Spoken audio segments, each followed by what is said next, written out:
friends. How are we doing today? This is a very special episode. It is a Thoughts with Friends on the Many Thoughts I Have podcast. And I am here with the couch couple themselves, my good friends, Sam and Daniel from SamDansCouch. How you guys going? We're good. We're good. I'm the Sam. I'm the Daniel. And we're on the couch. And together we are SamDansCouch. They are indeed on a couch. Oh my goodness. It's so good to be able to speak to you two. Like I know that we do get a chance to speak to each other through, Discord chats and through streams and all that sort of thing, but we don't always get a chance to like do face-to-face sort of video calls and chats like this. So it's really nice to be able to speak to you both. We were just talking about that like it's exciting just to like sit down, have a nice conversation with a friend. Yes. And just like chill. Because also it's hard to find time in a day for that, so it's nice just to have time to just sit and like hang out with a friend. Exactly. Yeah, definitely. But before we get too far into the weeds of our ramblings and conversation, I want you both to sort of introduce yourselves in a more of a kind of formal but not really way, but just to say like what you guys do, what's your channel about and all that sort of stuff. And that just go for it. Well, we're SamDansCouch. We do all things entertainment from the couch. Basically, we do gaming reviews, we do tech reviews, we do audio reviews, and all things that you can enjoy from your living room, just so you can have good family time or good you time and enjoy your hobbies. Yes, pretty much sharing our passion for video games and for technology. And I always love when I produce videos for our channel to just like share my experience from the unboxing to actually using a certain product, maybe throw in some tips that I like found out while actually physically messing with it myself and share my experience. That's pretty much what we are trying to do on our channel. That's awesome. Bring the fun. Of course. And of course, Sam is the Minecraft professional here, and she's producing a lot of like builds. So that's also always a thing on our channel. That's awesome. I've been loving watching your videos, and I learn a lot from the tech reviews as well. Like I always consider my options when it comes to, audio tech and stuff that I need for my own personal use, especially for like content creating. So I do appreciate those videos very much when I do see them pop up. But kind of want to go through like a little brief history on the content creating side of things. So when did you guys start doing this, and what were you originally doing when you did start? I would say we were doing little things like this before COVID, but I think because of COVID, we had a lot of time on our hands, like everybody else on the planet. Of course. And we decided, since we had to literally find ways to entertain ourselves in our living room all day and all night, that we were going to kind of share that with other people so that everybody kind of like could make the best of a bad situation along with us. Yes, exactly. And it's like, I'm always somebody who's always messing with stuff, always like trying out new, with either with audio tech or with video games or TVs, really everything entertainment. I always like learn so much about it. I sit down and research this stuff forever, driving Sam sometimes insane. It's like, why are you still looking this up? You'll be in bed. I'm still scrolling. I have to learn about this function in Bluetooth and whatever. And in the end, I like for every project that I'm doing, I'm like putting everything together and almost like a diary as well, that I like have one project, put it all together. Everything I learned, I'm trying to put into a video form. And how we decided to actually do a YouTube channel came from that, because I'm like, I would like to share it. You're encapsulated, you do your thing, and you just want to just put it out there and be like, maybe I can help a few people with something that I learned, and have fun with it. Oh, that's cool. Now, you guys also streamed during, obviously, when everybody was sort of locked down and not really going anywhere. So you guys also had the opportunity to do some streaming as well. I always love coming into your streams and just watching you guys cause chaos, and especially when it's a multiplayer game, and it's always good fun to sort of jump into those and just watching you guys just have fun and have a laugh. And do you guys still do that kind of thing now, or are you more so the video side of things? Recently, we made a big move. You know, we were Mm-hmm. living in New York, and we ended up moving to Europe, back to Germany, where my husband is from. And since we moved back, we've had to kind of put streaming on a smaller burner because it just, getting settled in a new country and everything, it's like we're constantly chasing after the next thing we have to do, this, that, and the other. But in the last few months, we have attempted to try to stream on the weekends, Yeah, just because we miss doing that. of course. Our plan is to get back into it, but we are planning to um, launch our streaming again, but on YouTube. Probably, I would say, in the next month or so. Hmm. Gonna try it. Yes, we're going to try streaming over there instead of on Twitch. Although we love Twitch and we're not leaving Twitch. No. We are where our plan is to do a retro live stream over on YouTube a couple of times a month, Mm-hmm. and then keep the chaotic multiplayer recent games on Twitch. Nice. Yeah, we love streaming. And first of all, one, I think for us, streaming is also a way for us to connect to our friends like you, Hmm. Mm-hmm. and just have fun with, the people that we love and care about. And also too, like, a way for us to test out new games with friends and see, hey, if we like this or we don't like this. And Daniel always jokes, and my grandfather always used to joke, that I am the comedian of the family. So so the thing that Daniel and I always liked about streaming was that I get to kind of be the judgmental, outspoken one about how I feel about that game, and then he comes at it from the more technical view, and we kind of like balance each other that way, like a yin yang kind of a thing. We might be playing a really cool game with like a really story piece, and I'm like all into it, and there comes Sam making fun of it. Like, what the hell is this doing? This makes no sense. And I'm like, no, you just have to like get into it. I mean, and I think that's our thing, right? Like he'll come up and he'll be like, "Oh my god, the water reflections. They're so gorgeous." And I'm like, "Yeah, but what are we looking at? I see a bird. Who cares? I want to Where are we going? What do we got to do?" I appreciate all the details the developers put into their games, and Sam is like, Yeah, I want to go from point A to point B. just straight line. Yep. Just a straight- So, and Well, I might be looking at the plans and look at those cool textures. Meh. but I also think that's really the whole point of our channel. Is that for me, I come at it from a more simplistic view as of a gamer, where things Mhm. are very simple for me. I kind of want to like just enjoy myself, have fun, and just kind of get from point A to point B. Whereas Daniel is the technical side, and he sees the massive amount of work that went into it that a lot of us don't even notice. Yep. And I think that's what makes us work, is because I come at it from a more simplistic view and he comes at it from a more technical view, and I think we balance each other out that way. Yes. That's awesome. I love that. So, what kind of games do you guys usually play? Like, apart from Minecraft, which we already know is on the YouTube channel. What are some other games that you guys have played a lot? Really think we have one type of a genre that we stick to. I think for us, it's just about, are we having fun with this at this moment? And we just kind of go with it. I mean, I know for me, I play everything from first person shooters to Animal Crossing and horror games. And I don't really, as long as I find a game that like kind of fits me, I'm like, okay, cool. Yes. I'm very broad range with that too.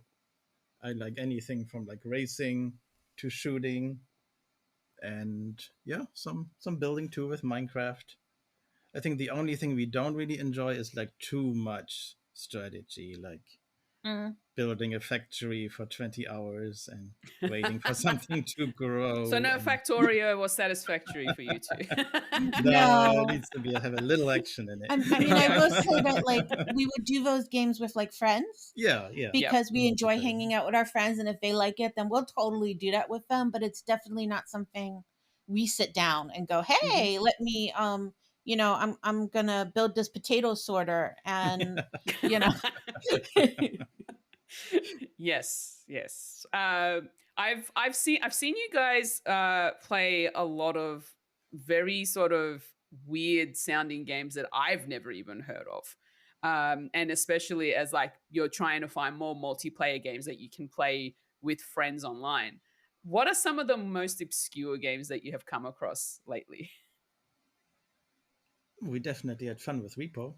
yeah, I think Repo has been kind of like a phenomena too for a lot of people. Hmm. And it's really just a very it's such a simple game. I mean, pretty much you get a shopping cart, you go, you get items, and then you bring it back for a certain dollar amount, right? Mm-hmm. And then in between, like there's somebody who tries to like shoot you, or there's something that attaches to your face and makes you puke. And, you know, Or and a quirky little duck that doesn't leave you alone. Hmm. yes, one that blame antics must poke, because Oh, of God course. forbid he doesn't poke the freaking duck that that, that bites you in the butt when you poke it. Yes.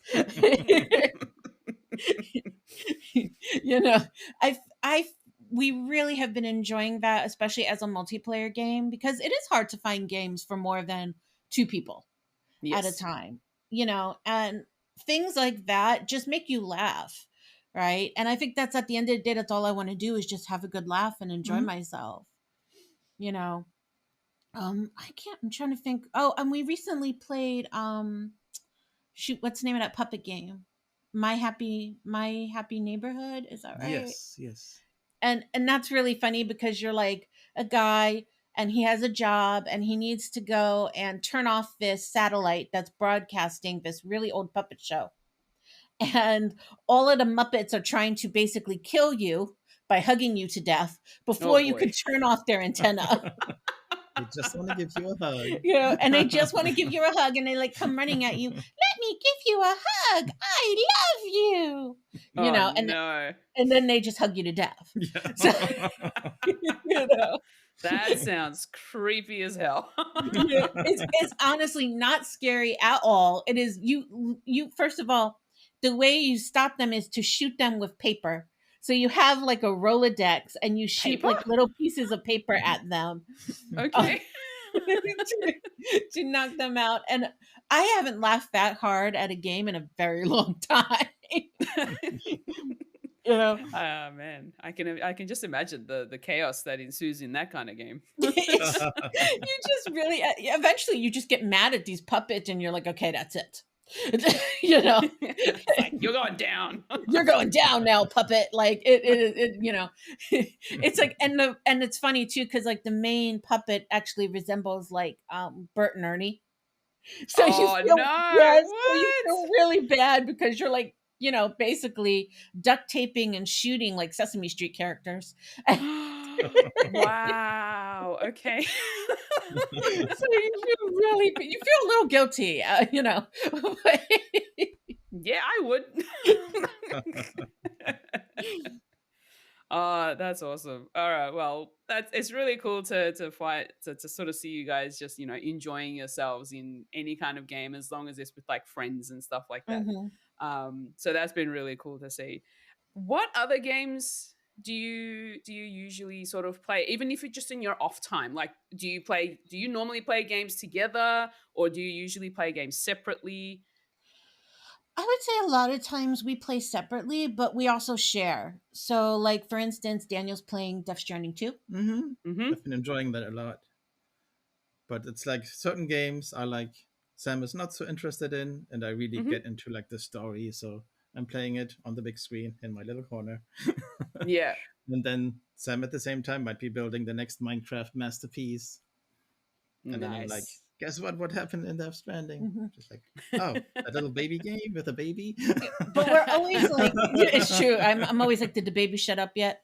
But like, but we always share it with each other. So even if we're not playing it, we're talking about it. We're kind of analyzing it, trying to figure out what's going to happen next in each other's games. And like recently, we were playing Helldivers together, which we absolutely love. That's been fun. Yeah, that game has been so much fun for the two of us because one, I love Gears of War. I am a huge Gears of War fan. I've played every Gears of War game maybe 20 times each. And so this game was very much like that for me, kind of going back to the concept of like Gears of War Horde. And it's also satire, so it's absolutely hilarious. So like that was like one game where we were like, oh no, we're playing this. Like we played it every night for like a month straight. And then and then what was really funny was it's like Daniel has, there are days where like I don't have to work. I don't have to do anything and Daniel's got to work, so I'm still playing. And Yeah, imagine that. I have to like work, and in the background you hear like pew pew pew pew. Take that! Damn it! I want in on the action. Yeah, I know. And then he comes back and he's like level 35 and I'm like level 76 and he's like, What happened? how did you pass me? Oh, that's hilarious. Yeah. No, that's cool. So, Daniel, do you gravitate towards more the sort of story-driven kind of games? Yes, definitely. Yeah, that's pretty much where my passion came from. Really, playing video games is like being in an interactive movie, kind of experiencing being in a different world, getting told a good story, being part of the story, and in the past years, that has been like something that got a little lost here and there, where like multiplayer was like the big thing. Everybody was playing Fortnite and Oh, Fortnite. and here I am. I'm like, I want a story. I love multiplayer. That's always fun with friends. But sometimes you just want to escape to a different world and just have fun. Yeah. Yeah, I can definitely relate to that. I am a big fan of story-driven games, narratives. They're always amazing. So, what would be your balance of a story-driven game? Like, what else does it need to entail? Like, I'm assuming you're not really into visual novels where it's just point and click and you're just going through a story. I'm Hmm? gonna say that you're gonna want a bit of action involved as well. Yes, primarily. I like a good mixture of both. Because if it's just clicking a few text boxes, it can become a little boring. Although I have one game that I did enjoy, and that is the Ace Attorney series. That was actually fun. Although Yeah. that's mainly like text boxes too, but I did enjoy that. Yeah, because But that yeah, one's more of a deduction style of game because you have to really yeah, think about it, about like what's going on in the case and the clues and the evidence and whatnot. So right. yeah, I could definitely see that. So, what have been your favorite story-driven games? Favorite story-driven games. I mean, I think Gears of War is really up there as far I mean, as I'm the gameplay original and Gears of War yeah. player, to be honest. I played the first Gears also endlessly, and Mhm. then introduced Sam to it. How many years ago? Many years ago. Oh, it was a long time Too ago. many years It was ago. too many years ago. Yeah. We're too old. We've gotten too old. It's at that point. Yeah. Yeah, I mean, I'm open to really anything, to futuristic games or to historical games. Like I really loved the Kingdom Come games. Like at first I had like no use for it when I saw like the first gameplay videos, but then I tried it, played the first one, and it was so cool. And now I'm in the middle of the second one, and it's so Yep. long. I haven't even scratched Oh the wow. surface. But it's just cool when they have a cool story, a funny story, and it's just always surprising and it's not repetitive. Mhm. That's awesome. What about you, Sam? What have been? I'm assuming you're not really huge on story, but if there has been a game that does have a very good story in it, what has been your favorite? I mean, for me, again, I go back to Gears because I think on a whole, Gears of War kind of encompassed great storytelling with great gameplay. You never really got bored during either, right? Mm-hmm. And I mean, to follow the story of like best friends who have to kind of go to war together, and they lose a lot. They lose family. They lose fathers and wives and kids, and they lose each other, and it's actually heartbreaking. And you're like, no, you know, It's just a video game. yeah, it's just a video Why am game. I crying? Yeah. And then at the same time, like after you're done crying, you have to like, okay, I have to go chainsaw an alien now. And Now you have to get it all out. Yeah, now you got it. Yeah. Right. So I feel like for me, that game has always encompassed the best of both worlds, where you get a lot of action, a lot of fun, and at the same time, you do get something that actually touches you, and there actually is like a hood in there. And it really is just a great view of how you can blend really story and gameplay together. I mean, I've played other games, like I loved Elden Ring, right? But I'm Daniel and Blamantics will tell you I didn't pay attention to that story at all. I have no idea what happened. I still do not know what happened. I finished the game. I almost 100% completed the game, which is something stupid like 200 hours of gameplay. Oh yes. Wow. And I absolutely have no idea what happened. I still don't know why I was fighting them, why I was beating them up, what was I supposed to accomplish. All I know is I set the world on fire at the end, and I'm not even sure how I did that. The tree was burning. The tree fixed everything was fire, and I'm like, oh, wait, what did I do wrong? Why did I set everything on fire? Oh, well, I guess it's over now. Well, that's a way to end it.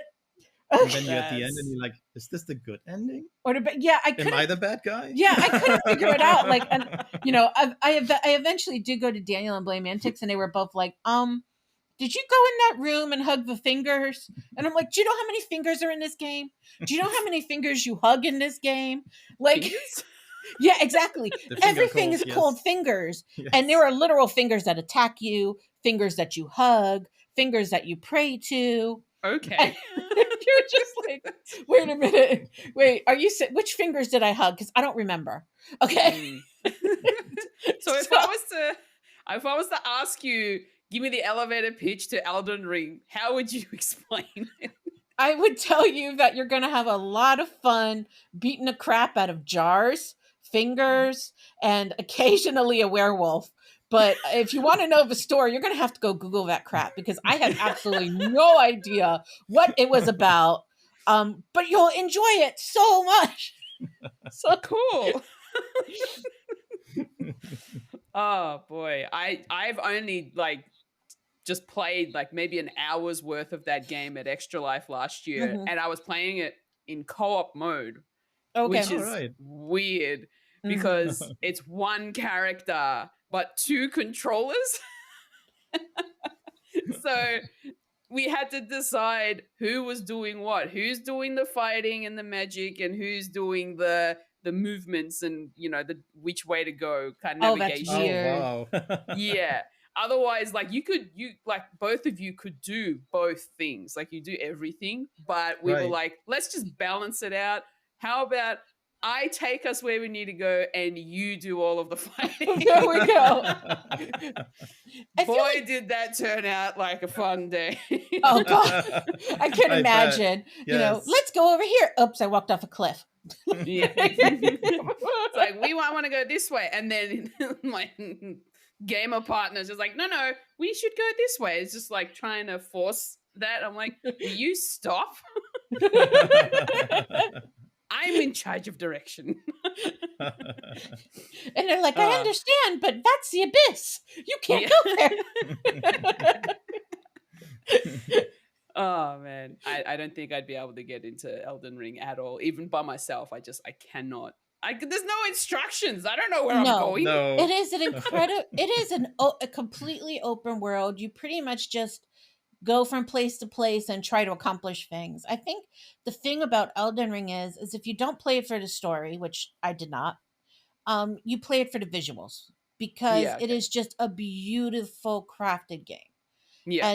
And the worlds that they created were so different and so diverse that I think that's really the reason why you were like, oh, I have to play this game because I want to go from world to world and see all the different beautiful scenery that they created. Yeah, I did enjoy the Yeah. exploration part of it. It's an amazing In every exploration corner, game. there's like something else, a building you want to go into, a Mhm. brand new world you want to explore. It's really cool. Yeah, and nothing felt monotonous. Like you didn't get to a place where you were like, "Oh, I've seen this. Oh, Yeah, I've seen that." They did a really great job of just no copy making and paste. yeah, no copy and paste. Everything is individual and in its individual setting. And so I think if you don't play it for the story, you just play it just basically for that, just for the actual visuals of it and to Yep. stab some things. Yes. Of Yeah. course. Yeah. Of course, yeah. Take out your anger on a finger. Exactly. Yes. Yeah. So I think that's why I think that's why some people play that game, because it's really a visual thing and not just a Mhm. story driven thing. Yep, that's fair enough. I want to sort of dive into your gaming histories, like in terms of where you sort of what got you into gaming. Like, what was the game that really started your gaming journey? Who should start? You I start. Okay. Funny enough, it was actually my dad who got me into video gaming, although he himself didn't like video games, which is funny. And that was like around, I guess, the 80s. Yes. And my dad was a musician, and he already used a computer to make music, and the whole MIDI thing was just coming and going. And he actually had like a first game he got from somebody and showed it to me, and that game was called Quest for Tires. Nobody knows that game anymore. uh-uh. It's Quest set for like tires. yes, and it's Okay. literally a caveman, and he's riding like on the first wheel ever invented, on like a one Okay. wheel, and of course he has a bat, like a wooden bat, Yep. and you have to like drive around and dodge, jump over rocks and hit enemies, and of course very primitive nowadays, but that pretty much was like the first of me touching a video game, and I really really enjoyed it. I'm still trying to figure out why they called it Quest for Tires when there weren't any tires. He had a tire under his feet. He had a wheel under his feet. It was like a rock It's a wheel. wheel. It's not a tire. It's not a rubber wheel. I kind of had to sort of Google off to the side what this game was, and I'm looking at it and I'm like, oh wow, I have not seen this at all. This is interesting. That's hilarious. What system was this on? Yes, that was the Commodore 64. It's one of those systems with Oh, those big black floppy disks, if you have ever seen those. of They're like really course. soft and you can bend those. Yeah, I have Hmm. never played that. Like, I've never played games like that ever. Yeah, slow and clunky. Yeah. And funny enough, I also had adventure games on that system, which was one was called Zack McCracken, and one was called Maniac Mansion, and they're also like an adventure where you could hit text boxes, you could pick items up, combine items, and actually it was like really my first touch with the English language of actually learning my first few words, because back then there was no translation, video gaming was still new, so everything was native language in English, Mm. and it had like a little text box on the bottom, walk to, use, pick up. So I Yeah, actually started to learn my first words with video gaming. So yeah. that's awesome. What about you, Sam? Where did your gaming Well, journey begin? I think I can actually link my gaming journey to what my chosen profession was, which was cooking. Because when I was little, we didn't cook a lot at home. And my grandfather, who raised me with my mom, he absolutely loved boxcar burgers, or little mini sliders. And he had a friend who owned this little restaurant called the Little Old Caboose, and it was literally a train caboose, painted red, and he served sliders and fries in this train booth, and his tables were all Pac-Man machines. Oh, that's cool. Yeah, so you would eat your burger and you could play Pac-Man. And so my first introduction into really playing video games was playing an arcade game of Pac-Man. And Yeah. Oh my gosh, that's so cool. and so that's, I mean, and for me that really is what kind of got me started, because we would go there way too many times a week. The owner had multiple heart attacks, and so did my grandfather, because we ate there way too much. Yeah. But we would go like twice a week, and I would sit there for hours eating burgers and playing Pac-Man. And that kind of translated into, no, I'm so old, getting a Sega Genesis. Okay. Yes, I um know this console.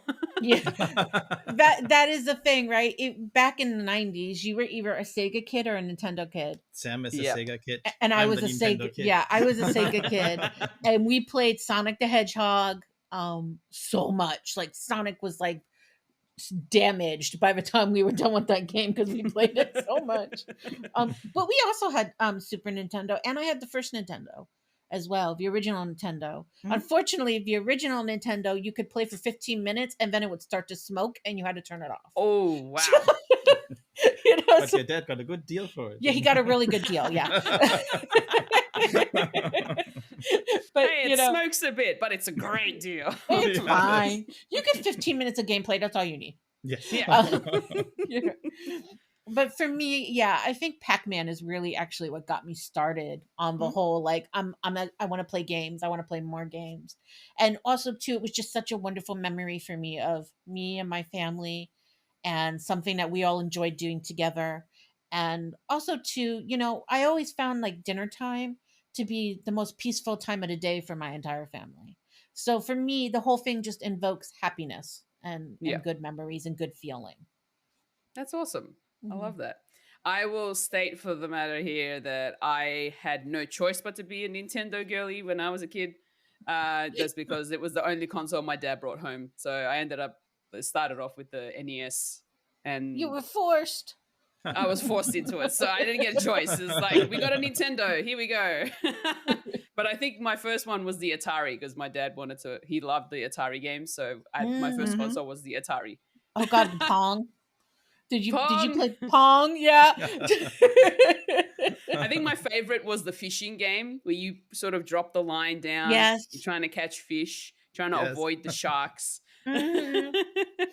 And the side-scrolly kung fu game. So like Yes. it's like a little Oh beat 'em up. yeah, I remember Mhm. that. Yes. Oh wow. Yeah, my aunt had an Atari, so we would go to her house and like hang out with her, and we would play Atari. Yeah, Yeah. I love those. Those she was so good at them too. Yep. And I was like, how did you do that? Yeah, I kind of miss playing the Atari games. I wish they were. I wish it kind of stuck around a little bit longer, but Mhm. or I wish my dad didn't get rid of it is the other thing. Aw. Because as soon as the NES came into the picture, the Atari was out. Aw. Yeah, my that was dad's the not the thing. type of person to be nostalgic and keeping things. It's like, we moved on. Next. A lot of Right. people did that though back then, like, Yeah. because the gaming consoles were expensive even back Yes. then, and so having them and like selling them, buying a new one, getting, that was really common. A lot of us now, of course, we hoard everything, but back Yeah. then, I think we all did the same thing, really. Yep. I did, yes. My favorite system was, when I was a child, my Super Nintendo. And Yeah. it was great. I loved it. But I was also always like, you always want like the next system, you want the Of next course. prettier graphics. And when Yeah. Super Nintendo was slowly winding down, I was like, I'm going to sell it. I'm going to make some money so I can afford the next system I want. And I sold my entire collection. And 15 years later, I was like kicking myself, because I'm like, now the retro phase begins and you start to become like sentimental, like, Mhm. I wish I could play that game again. And Yeah. Why and- didn't I keep it? yes. And then I bought a very, very expensive Super Nintendo on eBay years later and spent a lot of money that I Yep. saved by selling my old system just to relive my childhood again. But yeah. But ever since I kept my systems, I have so many retro systems and Yep. like the whole history. Yeah. Honestly, if I had the ability, I would have kept the NES because that was, I think, my favorite console of that time. And even now, just thinking about it, I had so much fun playing on the NES, especially Super Mario Bros. Duck Hunt because it came as a package in one cartridge. Mm-hmm. Right. That was so fun. And was there? I think there was like one other game that I'm blanking on, but like it was, yeah, it was a long time ago. But I'm so glad that at least Nintendo Switch Online has the ability for you to play those games, Mm-hmm. like some of those games again, and kind of reintroduced me to a lot of the games that I missed out on back in the day. So Right. Yeah. Cool. yeah, and I kind of love that Nintendo has done that on the Switch systems. So, and I'm glad that they're keeping it going so that everybody gets to experience the old consoles that some of us never got a chance to play. Like I never owned a Game Boy or a Game Boy Advance, and now I Mm-hmm. can Mm-hmm. play it on the NSO. I don't have a Switch 2 yet, emphasis on the yet. But eventually, once I do get one, I can experience the GameCube games because I never owned the GameCube before. Um, so there's that. And the N64 on the expansion pack. I've never owned that. I have dabbled like at cousins' houses where they would have the newest consoles. And then I was, every time we'd visit the family, we'd be like, oh, can we play on the consoles? And that's the only time I got the opportunity to play on them. Mm-hmm. But my family just never bought them for us to own at home. So it's nice that Nintendo's giving a lot of us the opportunity to play those games now on more of an emulation kind of a thing. So on a platform where you can emulate those games now. So it's really nice for those of us who got to who missed out essentially. I think it's also kind of an eye opener for even those of us who had it because I had a GameCube. And Mm. I remember when GameCube came out, and we were so disappointed it did not come out with a Mario game. I cannot tell you the disappointment that we felt without a Mario game. And we ended up adoring Luigi's Mansion. Loved it.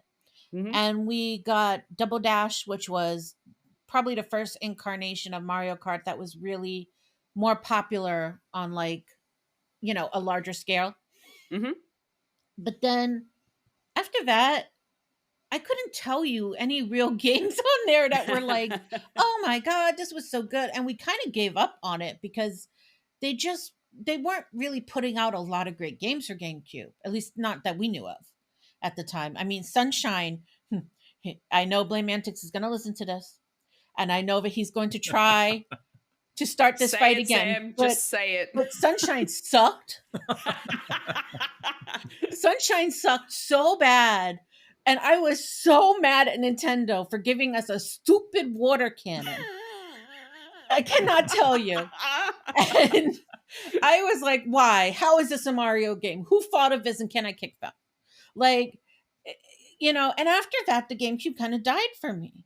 But now, as Nintendo has slowly started kind of like bringing back older games, retro games like Kirby's Air Ride that's Mhm. coming out as a remake, you kind of see like maybe we gave up a little too soon on the system because there are a lot of really cool games that kind of came out of there that we didn't even know about then. So it's actually a lot of fun now to be able to kind of go back and go, hey, I'm learning something new. Cool. I'm Yeah. rediscovering things. And, Yeah. I'm sorry, Nintendo. Mario just, it hurt my feelings. Okay. Honestly, I never played Mario Sunshine. Now, you two have seen me play it when they brought out the what was it, the 3-star, the 35th anniversary Yeah. Yes. Yeah. pack with the 3 different Mario games. I think it was like Super Mario Sunshine, it was Mario 64 Yeah. Mhm. and Super Mario Galaxy. Yes. It It was was the those first 3. Galaxy. Yeah. And I ended up streaming Super Mario Sunshine, and holy crap! And this was my first time playing it too. I was not enjoying it at all.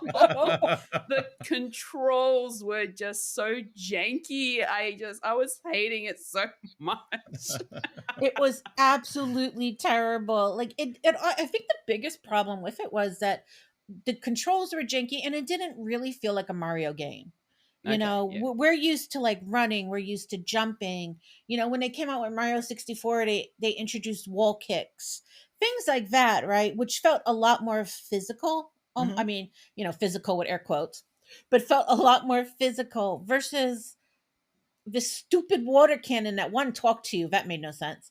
And on top of it, like you would have to hover around and then it would run out of water and then you'd have to go get more water. And then you're just like sitting there like, I have a headache and I'm sick of water. I don't even want to drink water after this. Yeah. Like, you know, so it really just wasn't, I think, Mario at his best. Mm. You know, but then Galaxy came out and I never finished Galaxy, by the way, but I really did love the game. I thought that went right back to what the core of Mario is, which is a run Yeah. and jump. Yeah. You know, Yeah. What about you, Daniel? What do you think about some of these games that we've just discussed? Well, I actually started with when staying in the Mario 3D collection here with Mario 64. But I remember when that system came out, and back then people don't remember that anymore. But back then, systems launched in the Japanese market first, and then a few months later in the American market.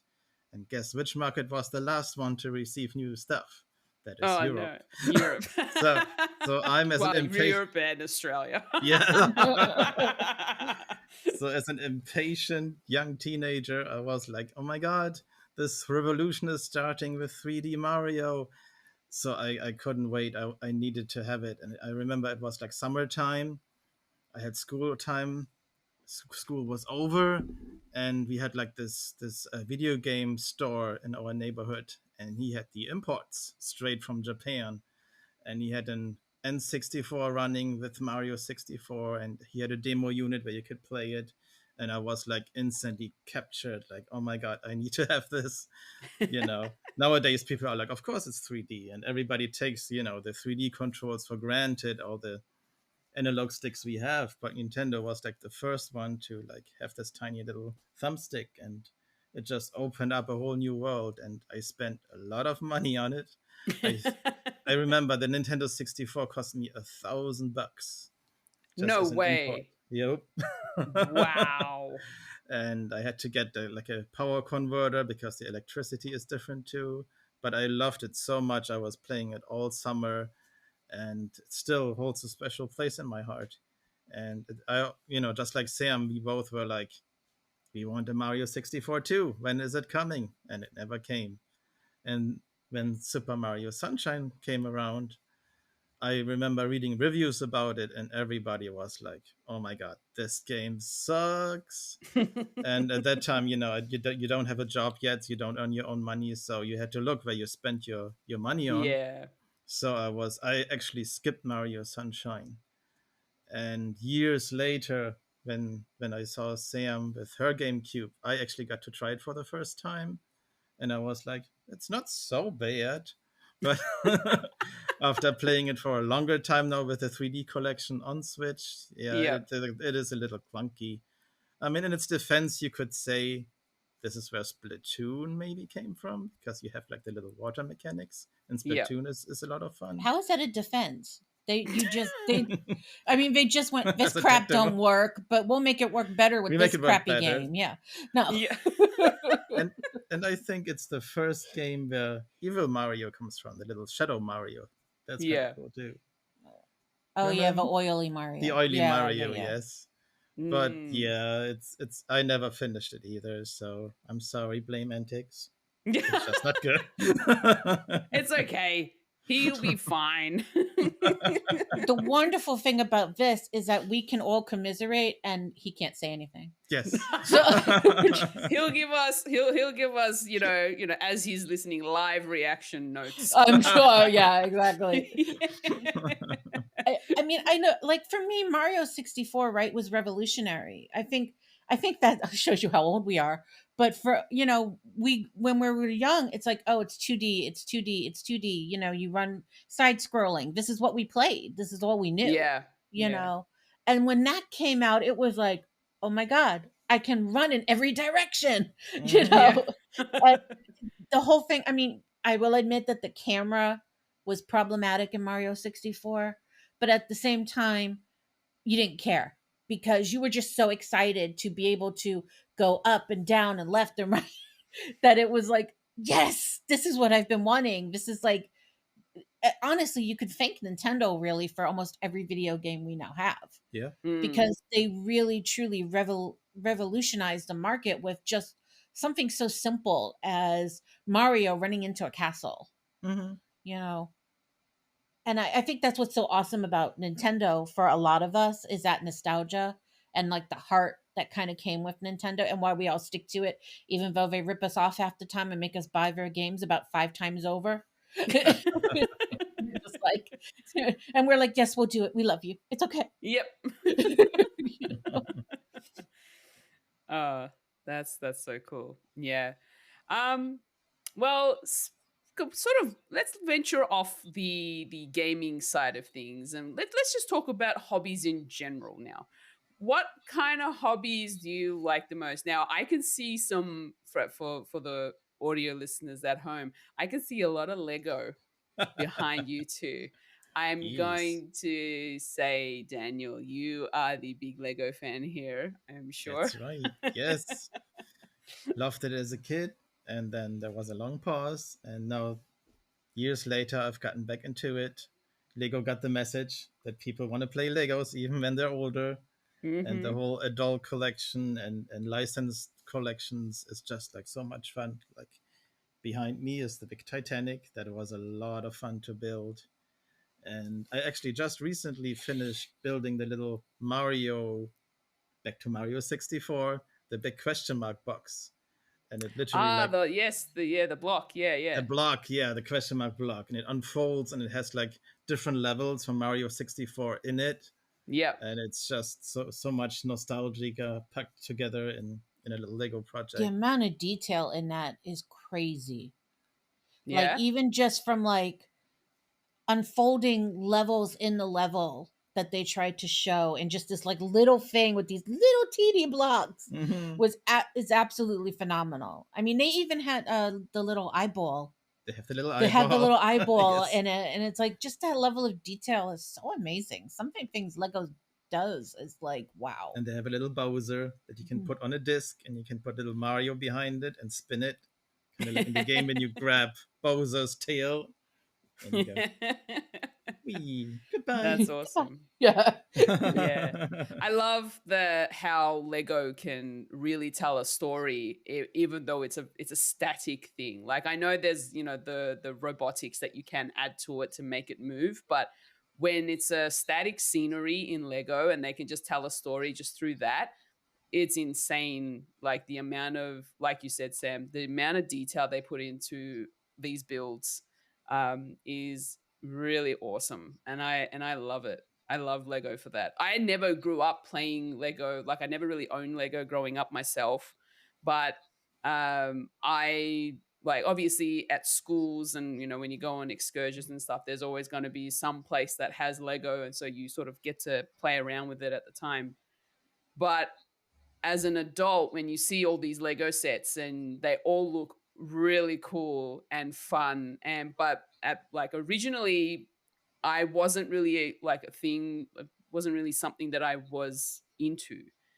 But even though I'm not like a huge collector of Lego myself now, I still like picking up Lego sets here and there, and just the really cool sets that Lego bring out have really intrigued me so much so to the point where I'm like, "Oh, I really want that now." And then I want to actually build it and have it like sitting around on like a shelf or on in the Hmm. living room somewhere and just have it on display. Be like, I built that. And it was Yes. a lot of fun. It's So the Daniel, accomplishment. yeah, the Yes. accomplishment exactly. What's your favorite Lego set that you've built? I think my favorite set is actually Rivendell. I got the big Okay. Rivendell set. That was a lot of work and a lot of tiny pieces, but very like faithful to Lord of the Rings, Mm-hmm. which was great. And of course, I love my Titanic that I have in the back. How That was long did the pretty. Titanic build take you? Oh my god, that took forever. That was months, That was months, many yes. months. Yeah. Like some people, like I don't like overdoing it, but Mm, these sets are like so intricate, and you can make so easy mistakes, and then the whole thing, it's mm, like a giant puzzle, and if one piece is like one stud wrong, everything doesn't fit together. yeah. So I like taking my time, and because your attention span is eventually like, you're getting tired. Yes. So I like building little piece here and there, and in the end, it was months, yes, Mm. but Oh so worth I it. wow. would say a good 3 months. Yeah, I think Yeah, so. I would Yeah. say a good 3 months. Sort of So like building it on and off. yes, yeah, Yeah. Yeah, I can imagine. How big is it? it's big. Like in terms I of measurements or What would you say how big it is, Sam? well, okay, here's the problem. I could tell you in feet, but neither one of you are going to understand me. I'll So translate. okay, so well, let's say it like this. I'm going to say it's about, hold on. Oh shoot. So I think it's over 3 feet, to be honest. Yeah, I'm going to say it's probably over 3 feet. Okay, so it's about between 90 to 100 centimeters, roughly. Yeah, Yeah. maybe a little bit over, but like I would say it's about. I mean, I'm 5'2", and I would say that it comes up to like midway to my chest if you were to stand it upright. So yeah, so I'm gonna say a little over 3 feet because Okay. it's so freaking long. I was going to say, I'm surprised you actually found a place to put it, to display it. Yes, yes. Thankfully, we have a high board behind us, so it Yeah, just about fit in it. You just need to be that's awesome. careful with Lego because pieces can come flying off, especially when you Yeah. need to clean them. Unfortunately, you do need to Oh, clean it. And then you get your little brush out, and then a little who can piece can be go. Phew. bothered? Just let it sit there. It's fine. It's fine if it's dusty. It's not a problem. It's okay. It's not hurting anyone. True. Sam, what is a hobby that you really enjoy doing? I mean, for me, I'm a little more simple. Like I love to cook, so pretty much, I train for that as a career, but it's also really just my day in and day out hobby. Is I just love to look up recipes. I love to create recipes. I love to watch cooking videos and learn different techniques from different parts of the world. My latest obsession has been the Great British Menu. Ooh, I've never heard of that one. It's a really good show, and every year they have a competition to see. They have like different very big events in the country, like different banquets, and they have a competition across the country to see who's going to cook what meal at these banquets. And for me, the cooking is a little bit not my style. It's a little bit more fancy, a little bit more highbrow, like Michelin star level cooking. Mm, But what I love about it is from that I learn different techniques and different things that they're doing. yep. And you can also see kind of like where the trends were like 10 years ago versus where they are now, because even in food there are trends. Yes. you know and I love watching that and kind of seeing like what we were eating versus what we are eating, how we kind of took that with us and we made this. And so for me, my biggest hobby, I would say, is definitely still cooking and food, because I think the thing about food is that you never stop learning. It's Mm, literally a subject that never ends. You can't there's always something new, there's always something different, and there's always something you don't know. yeah. And So, techniques always evolve. always. Yeah, and every country does it different. Yeah. A lot of the world lives off of the French technique. A lot of Yes. chefs are trained in the French technique. But, there are things like in India that the French would never do. And it's different and it's vibrant and it's fun. And people don't always appreciate things like that. Whereas I'm like, oh my gosh, I can't believe they cook it that way. I can't believe they use this. And I'm such a nerd. I'm always on Temu now looking for a new cooking gadget. It's terrible. Don't even get me started on that. I'm doing that all the time these days, especially now that I'm living out of home. I am always looking into the latest like kitchen gadgets and utensils that I can get that's going to make my cooking life a lot easier. It's so terrible because you oh, I love that, oh, I love that, oh, I love that, oh crap, I can't afford that, and I have no space for that. Where am I going to put that? I'm going to sleep with it. I don't know what to do. Like, so it's really like, that's, I mean, for me, I have problems with that all the time. I'm always like, I want everything, and I have to stop myself and go, there's nowhere to keep it, don't buy it. It's going to be okay. Yeah, exactly. You're going to use it more than once? No? Okay, don't buy it. No, don't do it.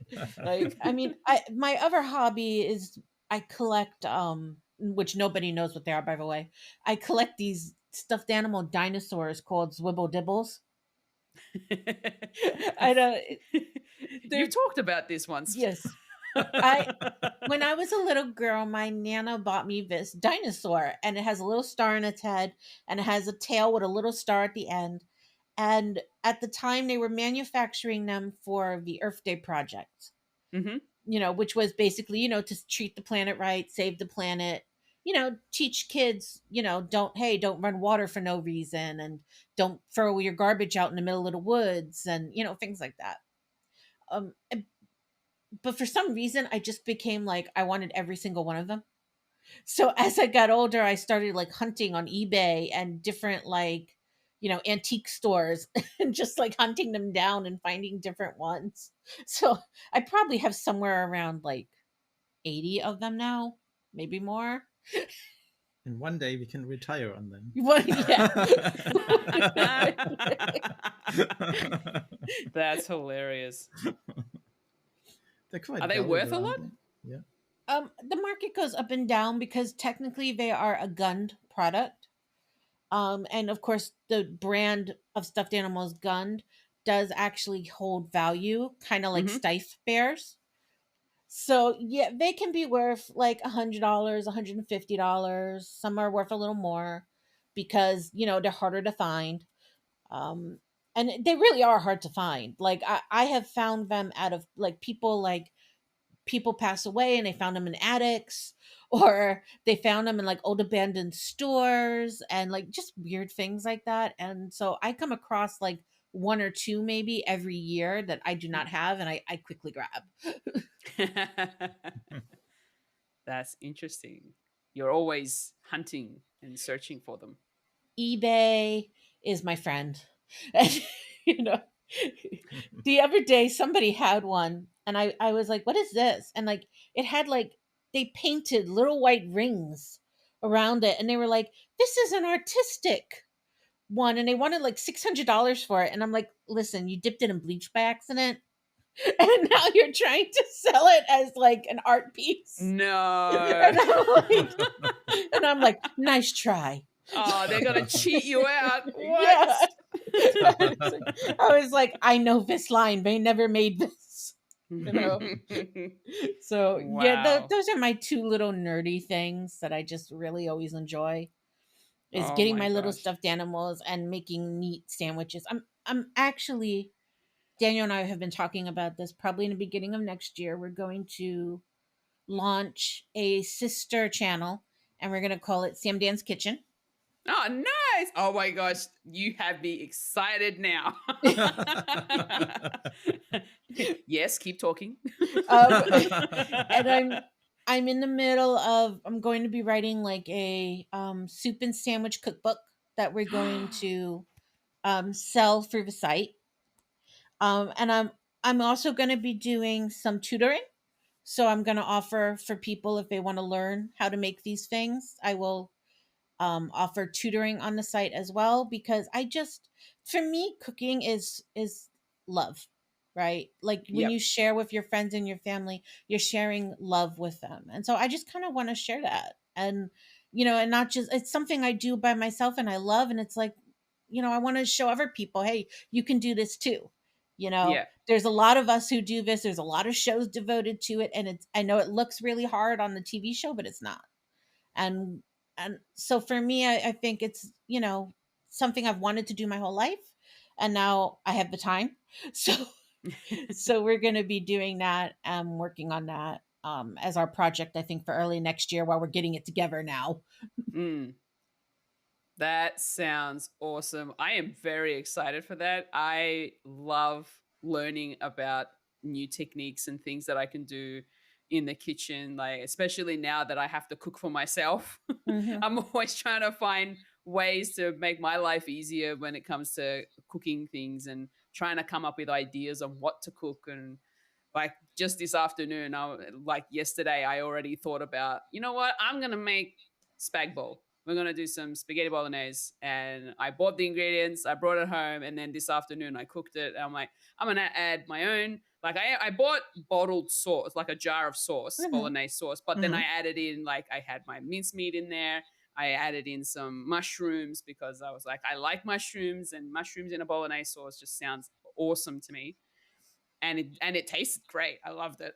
So yeah, I'm always trying to figure out ways on how to make my life easier in terms of like trying to bulk cook. Bulk cooking is not easy.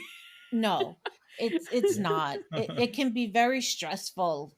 And Yeah. also too, sometimes we make something and we make like a lot of it, and then we don't want to eat that all week. It's like, Mhm. you make like one meal and you're like, okay, that was great, but now I don't want to eat that like 5 days in a row, but at the same Yeah. time I don't want to cook, you know. Exactly. And I think Exactly. I just want to show people that you don't have to be a professional to just Mm. make good food that's simple and easy, and it's not daunting. I think that's the problem too. Like, we'll even talk about it at home. Like, my mother-in-law will be like, I don't know what to cook. Like, we're always like trying, what do we have today? What do we eat? And always constantly trying to come up with something new. And I think the biggest thing people don't understand is, like, if you learn one technique, you can take that technique and you can make 30 things from just that one technique. Yeah, you can apply it to a different for a variety of Exactly. things. Yeah, exactly. And I think that's what, and I think a lot of people too, especially nowadays with so much social media, that a lot of people see things like TikTok recipes. Mm. And it's like those people just want to make things that kind of shock you or surprise you. They're not really cooking for cooking's sake. They're cooking to just kind of like put on a show. But the Yeah. idea of what they're doing is really not the right way to do it. And they're Like making it kitchen hacks and stuff. like kitchen hacks, yeah. And it's just not, it's not smart. So, I mean, I saw people doing things on TikTok where they froze a raw egg, and then they used that raw egg and they made something with it. And I'm just sitting there thinking, you really, that can literally build up dangerous bacteria Mm. doing it this way. And yet everybody was doing it. It was a huge trend. And a lot of chefs are sitting there going, no, you can't do this because you are literally freezing salmonella, and then you are defrosting the salmonella into your food. And Yeah. and you're going to get very sick from this, but everybody's like, this is so cool, look what they did. And so I think we've kind of like veered off track a little bit into what's actually Mm. cooking and what's cooking Yeah. theater. Yes. you know Yes. I agree. I think that's probably the reason why I love, and I know this is more like chef based, but I love watching MasterChef, hmm especially when they have like new contestants come on. They're just home cooks, they're people who have a passion for food, and they want to be able to share it with the world and become a chef eventually, or they have a dream that they're in food where they want to open up their own like restaurant or cafe, or maybe they want to create a recipe book, or maybe they want to do like classes or something like that. And so they're trying to, and the whole point of the master chef experience is so that they can actually learn more techniques and apply that to what they want to do in the future. hmm Um you know and master chef is so wholesome. It's such a great show.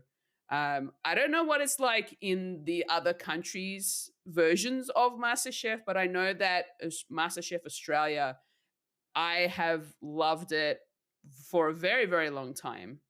And the camaraderie that comes out of that show is just amazing. The friendships that they end up having from that show as well, especially the longer you stay there.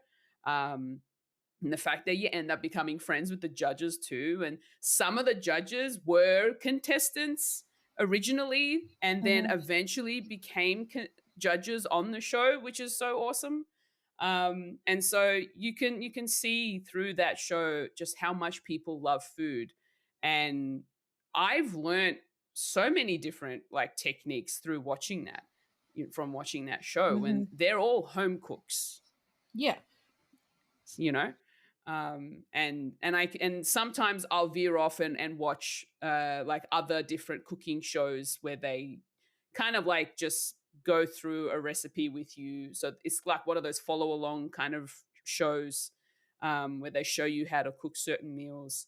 And sometimes they'll be like short, like here is a time saving meal that you can cook for the family, or something that's going to save you money. And I love those kind of hacks, if you want to call them that, like tips. Yes. But the things that you were mentioning about like those TikTok trends and all those, those kitchen hacks that everybody wants everybody to do. And for me, a lot of the times I'm looking at those videos, I'm like, that doesn't seem right. Or I don't know how well that would actually work if I was to do it, I think you have the two worlds now in that section, where you have the one world where people who want to make food and share with other people to learn, and then you just have other people who just want to put on a show and just kind of like do something that's going to make people go, "Oh my God, I can't believe you did that." Yeah. So there is theater in food if you do it right and if you do it well, but not in the sense of, hey, let me cut together a video and show people that this could be a thing. Well, I think that's where you get to you have to have substance. Is it substance over style, or style over substance? And for a lot of the TikTokers, it's style over substance. And you need the first thing you need is the substance, because if it doesn't taste good, if it's not safe to eat, then there's no point in it looking pretty. So you have to have both in this. And for me, I'm trained to cook. I can cook a fancy meal, right? I was trained to do that. I don't enjoy it. I enjoy homey dishes that like you sit around with your family at the dinner table and you eat. Do I love watching other people make these very fancy dishes and do things with like molecular gastronomy and, make little pearls of olive oil that sit on your plate that look like, boba on your plate. Like, yeah, that's cool, but it's not accessible. No. It's something that you go, oh, that is really neat. I'm not going to sit home and do that.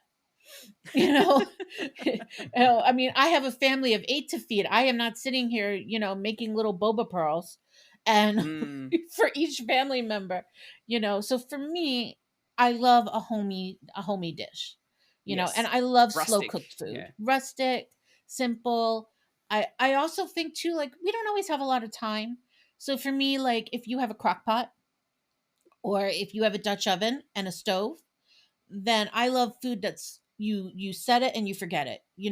It develops flavor while it cooks, and you're not sitting there at the stove stirring and messing with it for 90 hours. And for me, that's quintessential for a lot of people too, who are busy and they go, I don't have time for that. Right. And I mean, I used to cook for a family of 8 on any given day. And I can tell you now, sitting in front of a stove and making 8 burgers, 8 plates of fries, you're like, by the time you walk out, you think you got a job at Burger King and you're exhausted. And then you're going to your family and you're going, this isn't Burger King. You can't have it your way. Either you eat this or you starve. Yeah. Which is what I used to say to my family. I'd be like, I'm not Burger King. You can't have it your way. You don't like it, call the pizza man. Like, that was like, like, I'm so sorry. I love you, but I am exhausted. Yeah. Like, Daniel, are you a picky eater? Yes. Let him answer. Look, I've gotten better. Okay. I used to hate rice. I used to hate pasta, but I've made my peace with them. They're okay. You're not a big fan of the carbohydrates. Yeah, it's No, just this man is a walking potato. potatoes are king. If I can have them mashed, if I can have them sliced, if I can have them in the fritter, I Hey, eat it all. kartoffels are great. I love them. Exactly. My favorite vegetable, potatoes. He is a They're walking so kartoffel. versatile. Yeah. Wow. Yeah, he is like Mr. Kartoffel Man. Yeah, I mean, honestly, I want to get like the little like nose and put the little nose and the eyes on him, like the Mr. Potato Head we had as a kid, because that's him. Couch kartoffel. Gosh, Mhm. Look, I'm still traumatized watching Sam taking a live frozen lobster who is still alive and putting them into a boiling pot of water and putting a lid on it. Mm. I just can't. You only saw it once. I've done that 1,000 times. I saw when you opened the package and it was waving high. and I thanked Fred for his sacrifice. But Fred? Yeah. Don't give it a name. No. Oh no. Wow. I don't know. I get cooking lobster while they're alive because it's the freshest way to do it. Like if you want it as fresh as possible, that's how it's done. But I feel like the other way that they do it, where they just sort of cut through the head Mm. before before putting it into the pot, even that just seems really humane. I mean, for me, stabbing them in the head, I know that sounds horrible, but it is the most humane way to dispatch. But actually, it's a real misnomer a lot of people have, and they think, oh, you're doing this because you want to provide the freshest experience. The reality of it is that lobsters start to decay as soon as they pass, and they start to release dangerous toxins Okay. into their bodies as soon Yep. as they pass away. That makes more So sense. Yeah. either you have to eat it right that second, or you have to quick freeze it right away, because otherwise you will get basically poisoned by Yeah. the lobster. Right. And And that is that's yeah, that's why the fishermen, when they catch it, they put it on ice straight away. exactly. Right. Right. Right. And for with shellfish, it is very dangerous because it is a very quick process. So you have to kind of go, okay, either I'm going to do this right here, right now. So sorry, Fred. Or I'm going to quickly dispatch of poor Fred and quickly throw him in the freezer. Yeah. Because otherwise you can get very ill Yeah. from the shellfish. So Okay.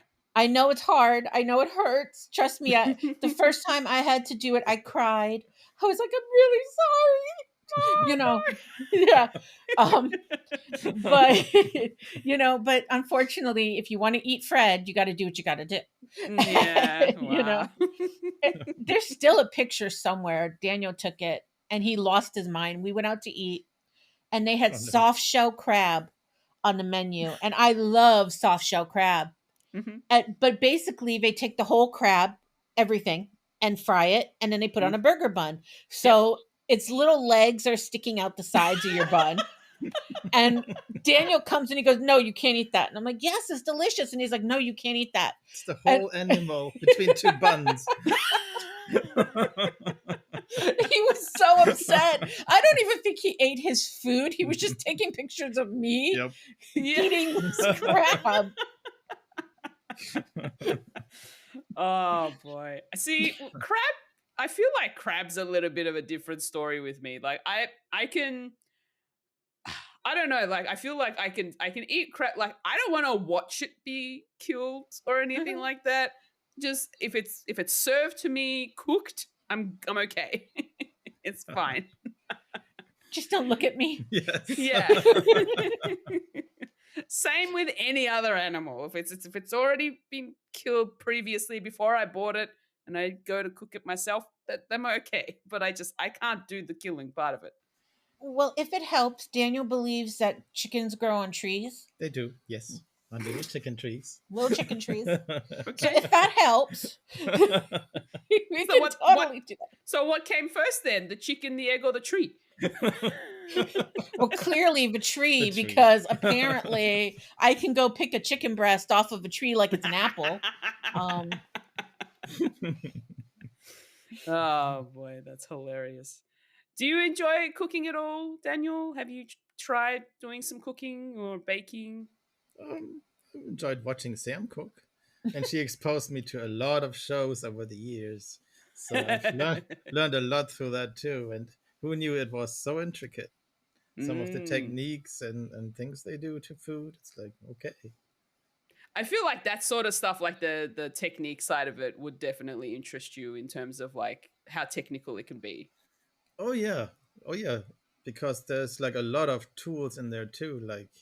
Like Sam introduced me to the KitchenAid. Oh, the And KitchenAid, yeah. yes, and we have a KitchenAid mixer, and Nice. as I can see, like, it's not just you're not just getting ripped off. It's actually really durable and makes a lot of sense. Yeah. And our air fryers. And the air fryers. Our air fryers are the best. Such a revolutionary kitchen item. It's the best thing. I use it almost every day. It really is this amazing, stupid tool that, like, at first I was like, nah, no. And now it's like, yeah, like I'm not, I stick my French fries in there. They come out, they're beautiful. I'm happy. I'm not frying them in oil. Like, it's really just such a like revelation. Like, oh my God, I can make food that's a little healthier for me now. Yeah, but still tastes good. Yeah. Right. And it works for so many different things too. Like even just to reheat something, it's so good. I reheat my leftover pizzas in there. It comes out so like perfect. as if it was comes out like as if it was fresh from the oven. Right?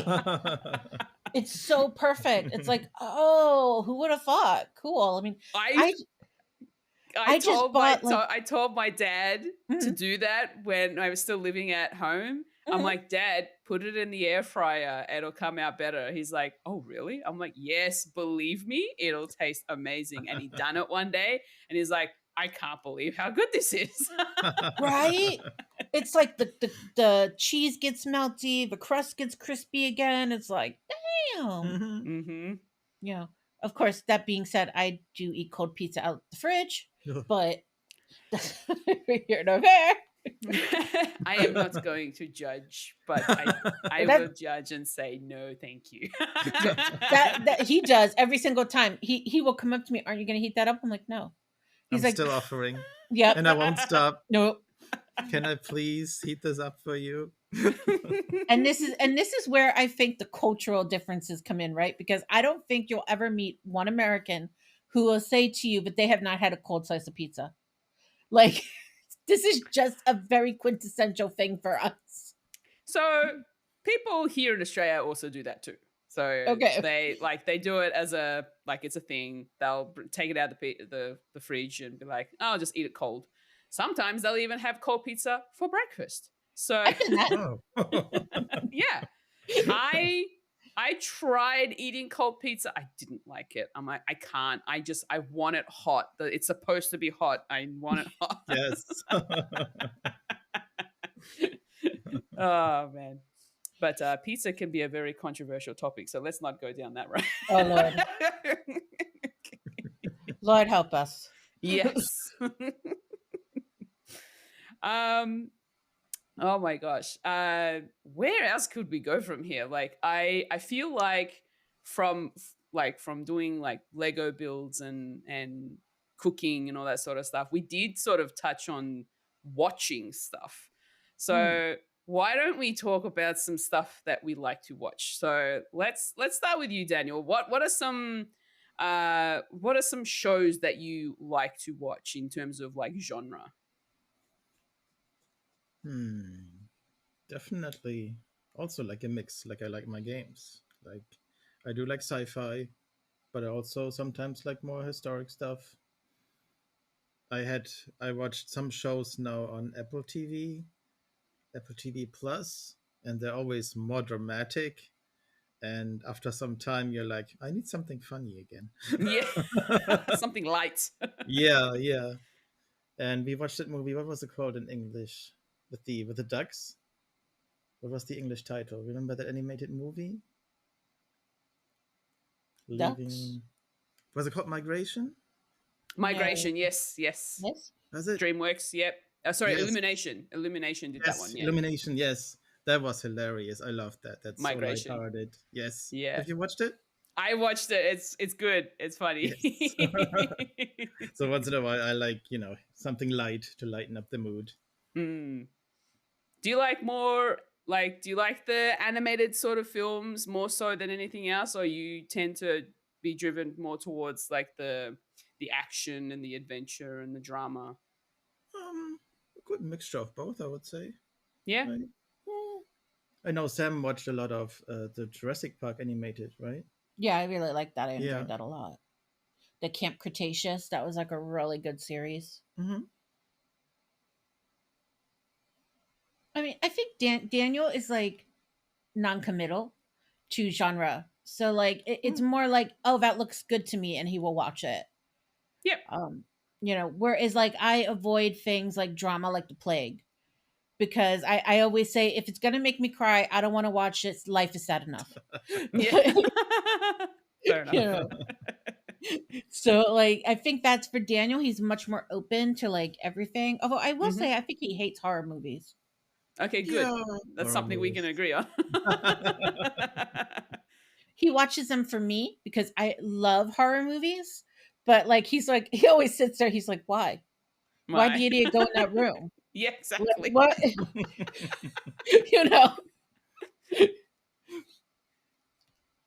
So I think like for him, he's more like, I watch everything, But for me, I'm more like, no, hell no. Do I have to read? I'm not watching that. Like, yes. So you're more choosy in that sense, Sam.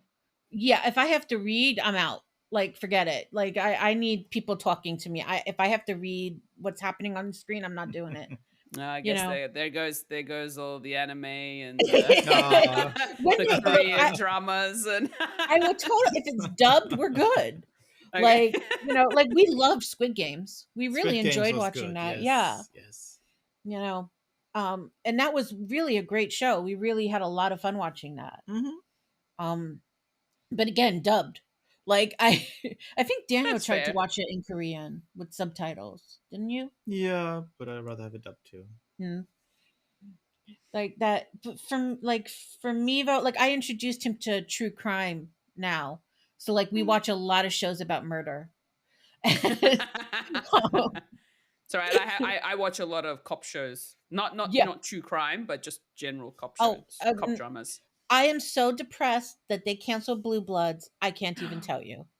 I am like heartbroken that I will no longer have Tom Selleck on my TV every week. It has broken my soul. So well, the man's getting on at his age, he needs to move on from being a cop. He wanted to keep doing it. Like it was stupid CBS. They just were not nice, okay? That hurt my feelings. Not being with the Reagans is heartbreaking, okay? And I mean, I love Law and Orders. I love Law and Order SVU. Like Mariska Haggerty is like my idol. I adore that woman. But like Daniel never really. I mean, I've made him watch these shows with me, right? Like Criminal Minds. Okay. He's like, they're all right, and I'm like, no, they're amazing. You have to agree with me. Yes. Right. Well, I love the show 24 with Kiefer Sutherland. That was a great show until they ruined it by not stopping and making movies and another version of it. But in the beginning, the first couple of seasons, they were so great. I loved it. I couldn't wait. It's one of those shows where you like watch an episode and you're like, oh my God, I have to wait another week until I can watch the next episode. Next one. Yeah. And I'm still trying. Yes? Yeah. I'm still trying to get Sam into it. I know it's a little older now, but I mean, it has all in it. It has cops in it. It has crime in it. I think the problem is I saw the end. The end don't She come. knows what happens. Yeah. At the end. Yeah. It's like, I know how crappy the end is. It's kind of like not motivating to watch the beginning. Yeah. Oh, man.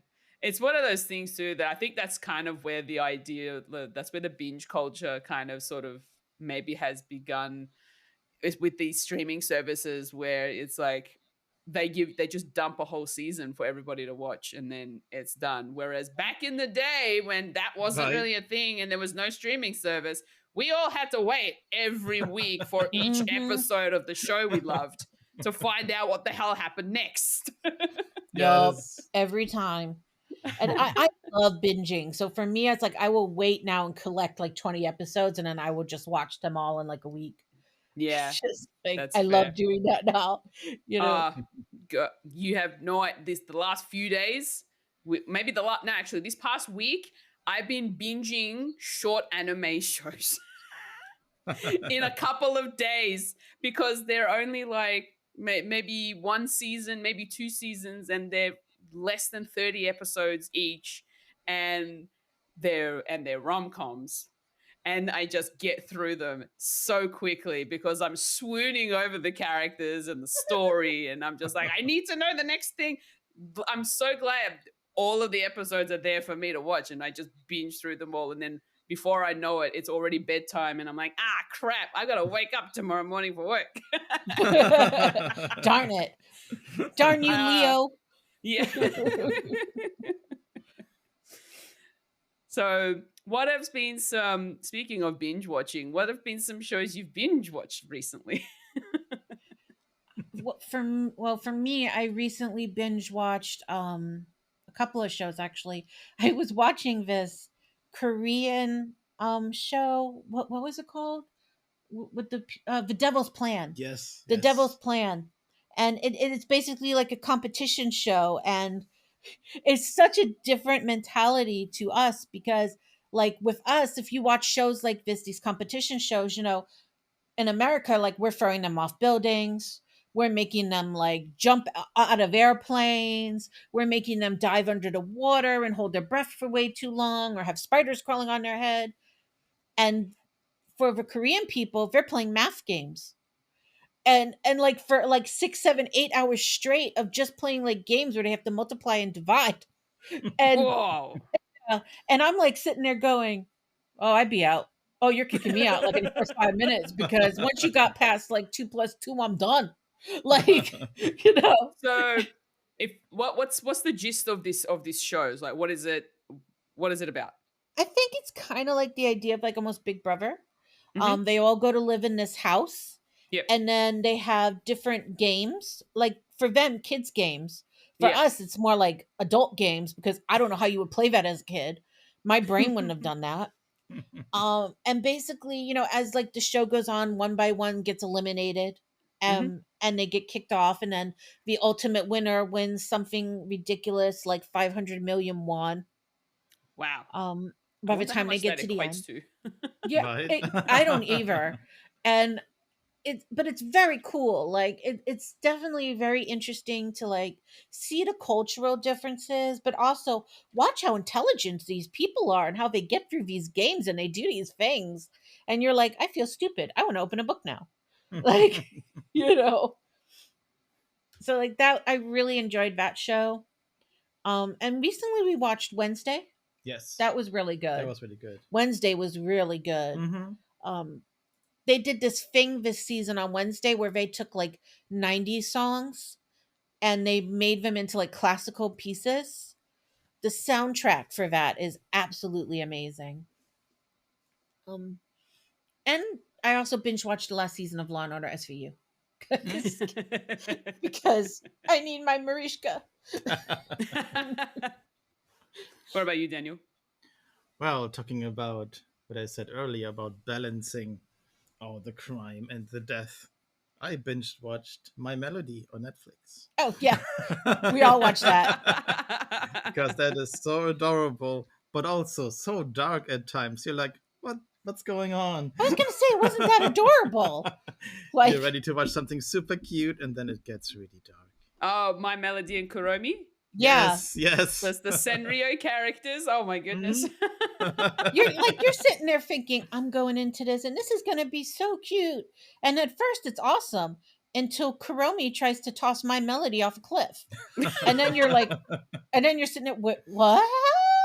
Did you just try to murder your best friend?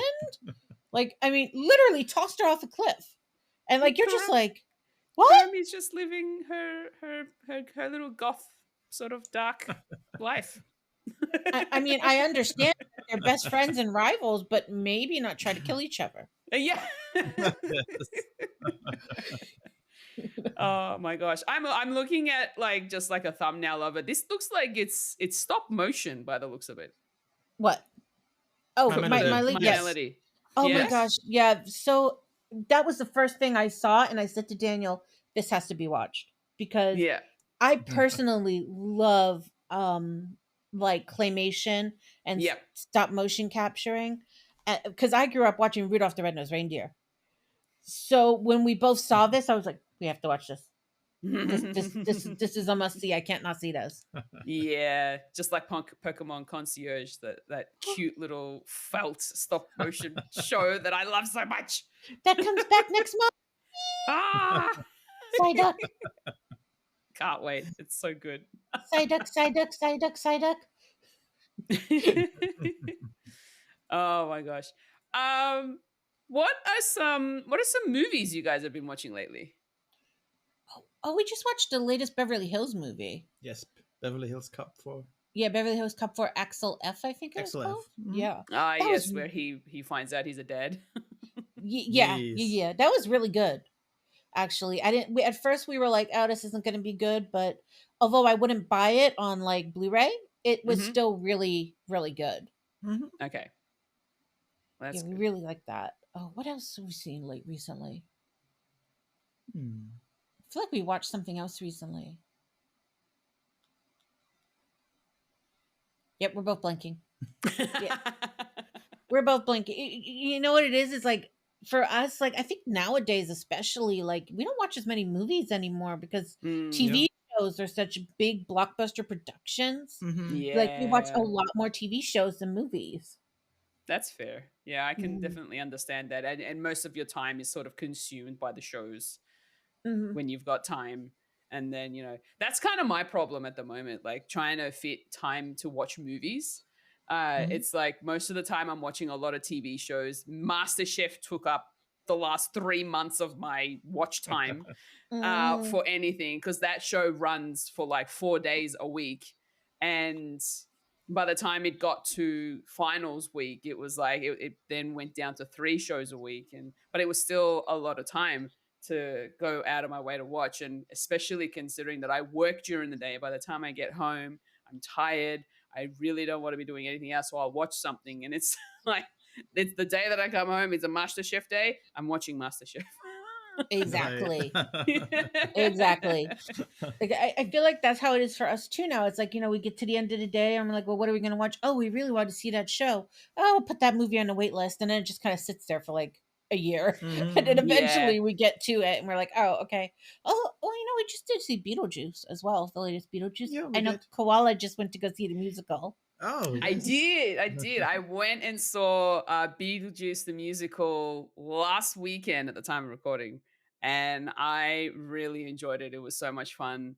It was so great. The lead, like it was they all had American accents, or the proper accents that they're supposed to have for the characters from the movies, and I know that Eddie Perfect, who played the lead of Beetlejuice himself, he Mhm. was also the writer and composer of the musical.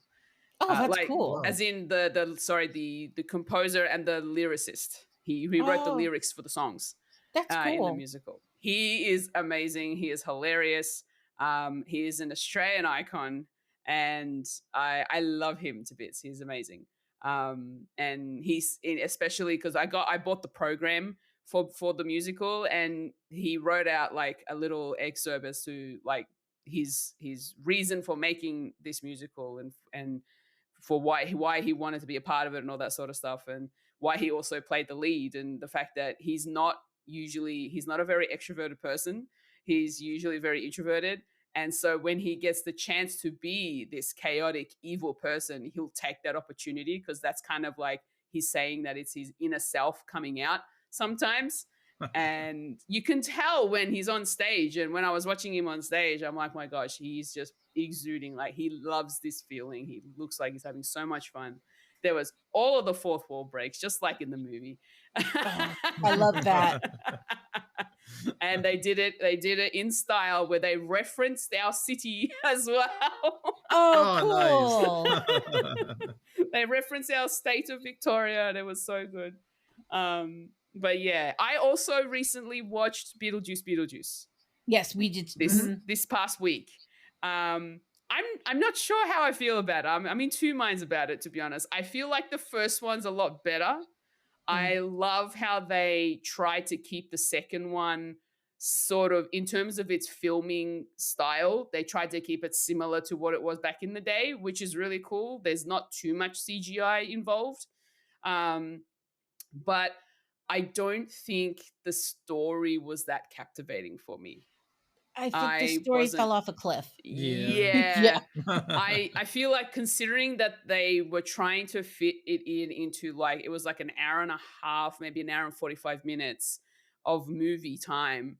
The way that it all just ended up going, it started off okay, but then it started going downhill from there. Like, there were some funny moments in the movie. I still love it when, Beetlejuice does the fourth wall breaks and, he's doing all his usual, shenanigans. But I think the story about Lydia and her daughter, the way that her daughter ends up going into the netherworld with this boy who was already dead and she didn't realize it.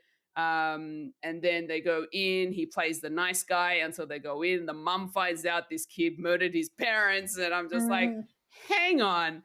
But then to find out, spoilers for anyone who hasn't watched this, too late anyway, I'm going to say it.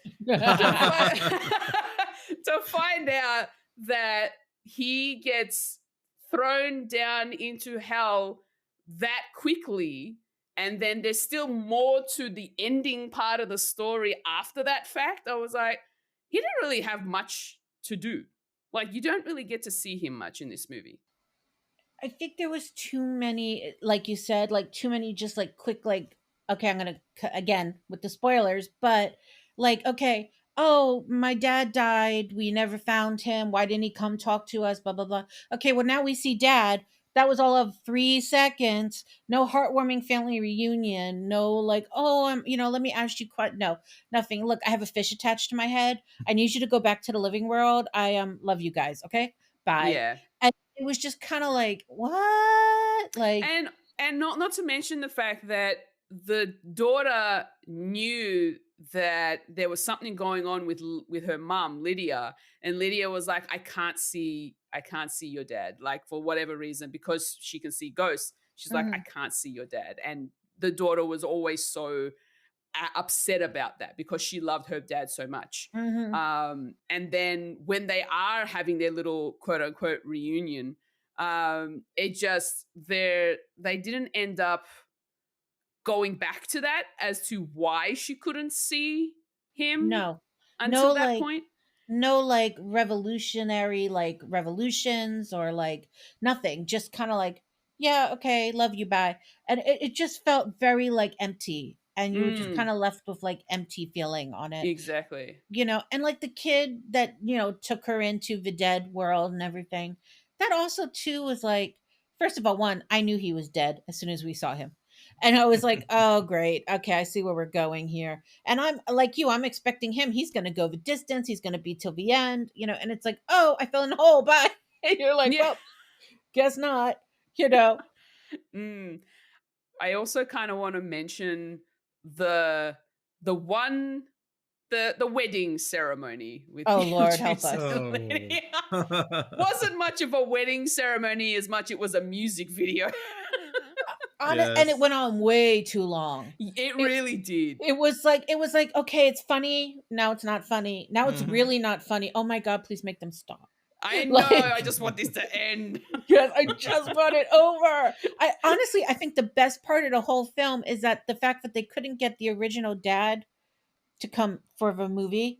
And so they just showed him as like a shark bit him in half. And I thought that was the only part that I really liked. It was so weird to see this just flesh in this Yeah. V sort of Yeah. shape, Yeah, exactly. torso with the arts, he's speaking through his aorta. Yeah, exactly. And you're like, oh, like that was and she was like, you have no idea what happened to me, as if she did not see that he is missing half of his torso. Pretty much. She's like, freaking head's gone. Like, Yeah. you can see into his body. Yeah. That didn't phase her. Just like, you don't know what I went through. As well as it was incredibly random to just kill her with some snakes. Like that. Honestly, I saw that coming from a mile away. It was just like, what? Why are we doing this? These snakes haven't been defanged. I think she's gonna get bitten, she's gonna die, and then she goes down to another one. Yep. It was just the whole thing. I think as a fan of Beetlejuice, because I love the original Beetlejuice. Yeah. As a fan of Beetlejuice, it's like, okay, yes, it's nice to see them all again and all of that. That's fun. But I just think they just didn't know what to do. And they just kind of like lobbed everything into it. And so while it was fun to see the characters you really liked again, it was also just kind of like, maybe you should just left it alone. I think so. Like, especially, like it was nice to sort of see, oh my gosh, what's his name? Who plays Beetlejuice? Michael Keaton. Michael Keaton. He looked like he was having the time of his life. Like, he looked like he was having so much fun with it. I love that he could still do that gravelly voice. It's freaking hilarious. But yeah, I think I could have done without it, to be honest. Like, if they just had have left it as the first one, it would have been fine. I mean, I always think of the first one where they're all singing, oh gosh, oh crap, how does the song go? Da da da da. Deo. In time, yeah. Okay, yeah. I believe you. Like, I always think of that scene when I think of that movie because I loved it when they're all like dead and dancing on the stairs, and she's just floating in the air. And, and this just did not have that. Like, there was just not like one of those like cool magical moments where you were like, oh, I'm gonna remember that later. Yeah. What do you think of it, Daniel? You watched it too, didn't you? I watched it too. Yeah. I mean, it was okay, but definitely the story was falling flat on its face in the % of it. But I never was a big fan of the first Beetlejuice either, so I'm like, maybe Sam likes it, but in the end, you said no, the first one is still the best. Yeah, that's fair. No, I agree. The first one's definitely better, even though I didn't grow up watching it.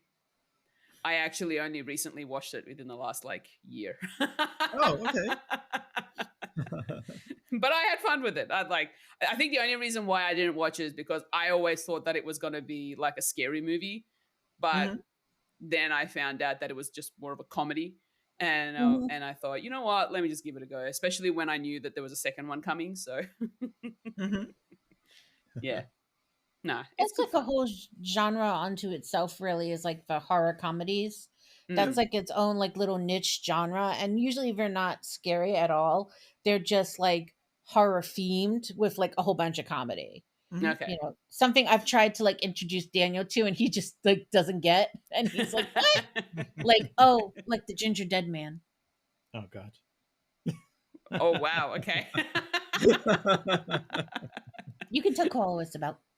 No, I already erased it out of my mind. It was good.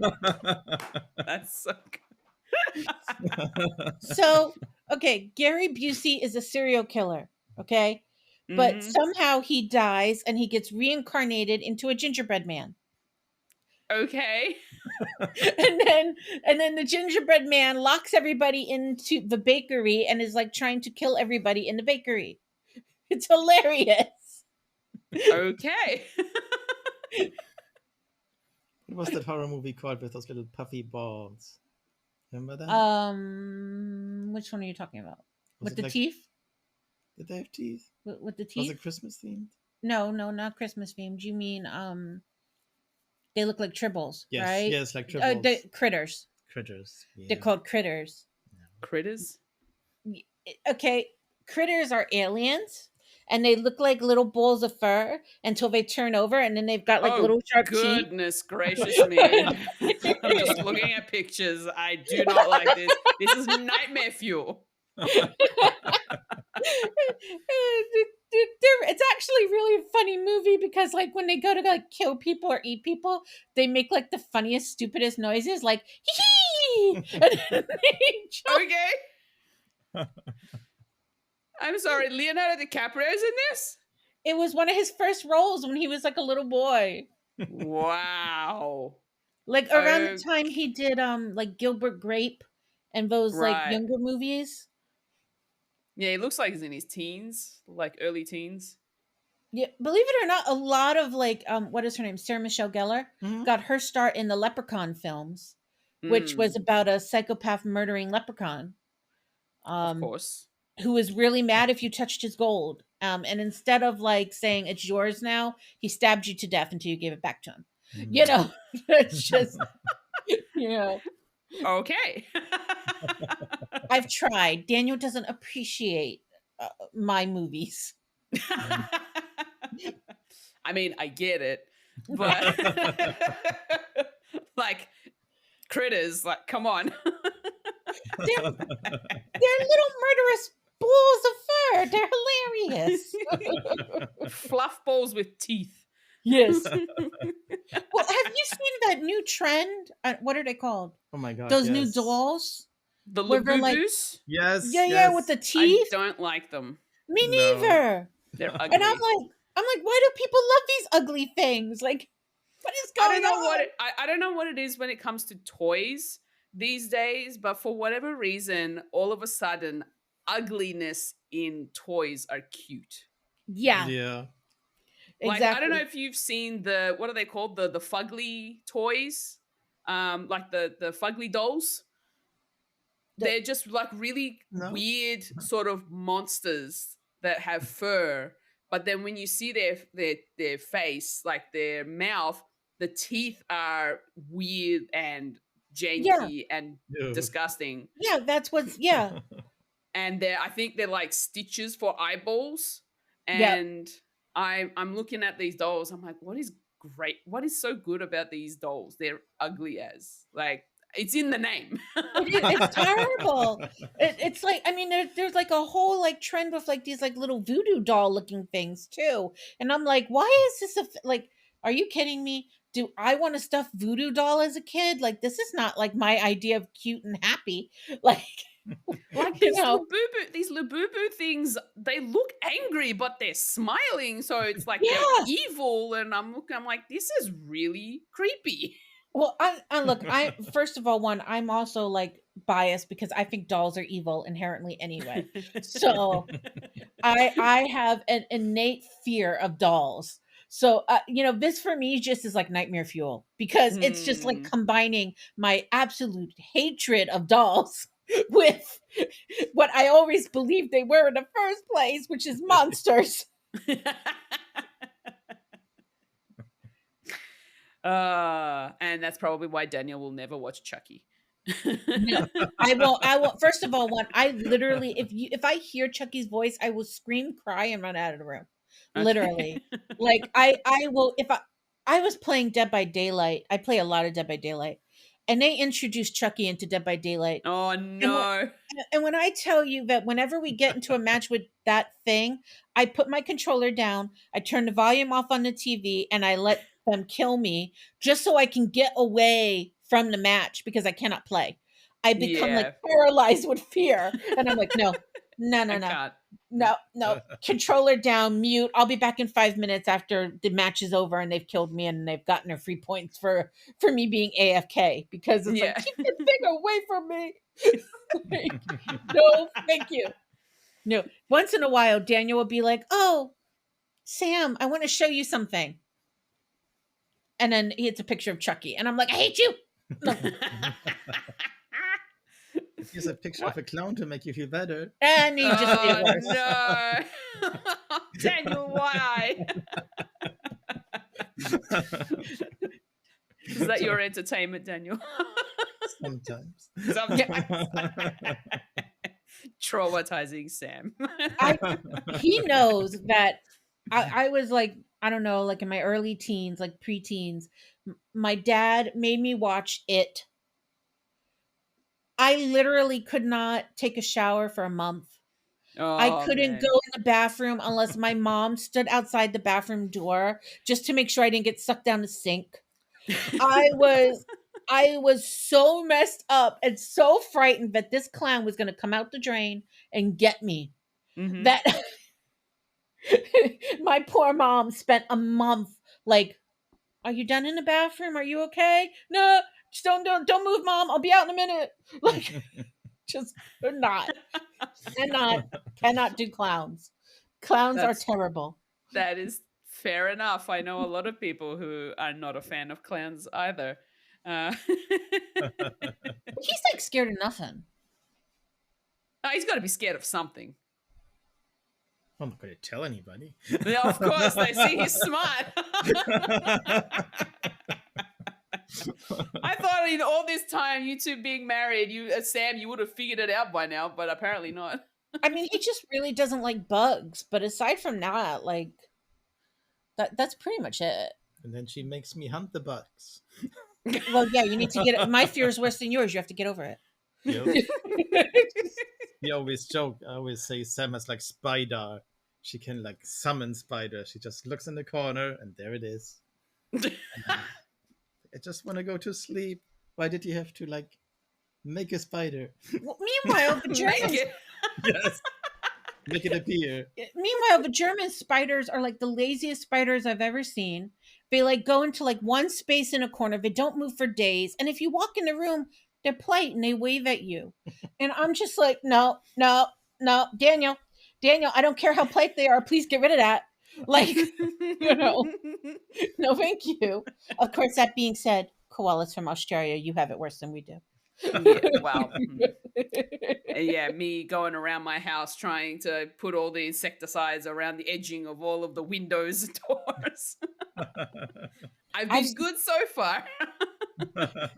I've seen the size of your spiders. I would burn the house down.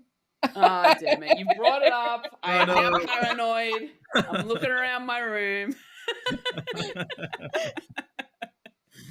Oh boy, yeah. Let's not discuss that, shall we? You still have the rest of your day. I'm about to go to bed. Yeah, right.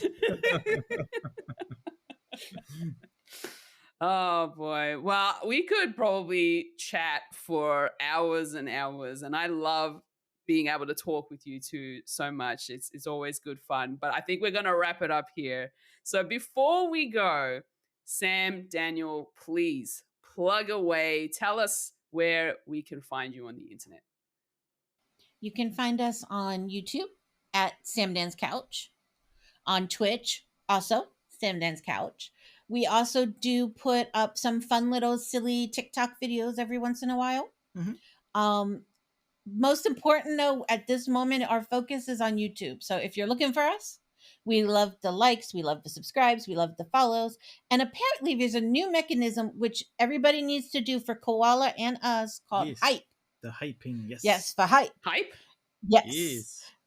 And if you like your YouTuber, you can go on and then you can hype your YouTuber to YouTube. And it lets YouTube know that, hey, people are really liking this content creator. Mm-hmm. Okay. That is very interesting. I haven't come across the hype yet. Yes. So we recommend that for anybody listening who loves the koala and who would like to see more from us. Yes. I appreciate that. You can actually find me over on Blue Sky and Instagram at FulishFuji. You can also find me over on the YouTubes and Twitch, of course. Just type in FulishFuji and I will come up. And for everything else, if you want to learn more about me, you can head over to my website, FulishFuji.com. And I also have some koala merch over there, so please go check it out.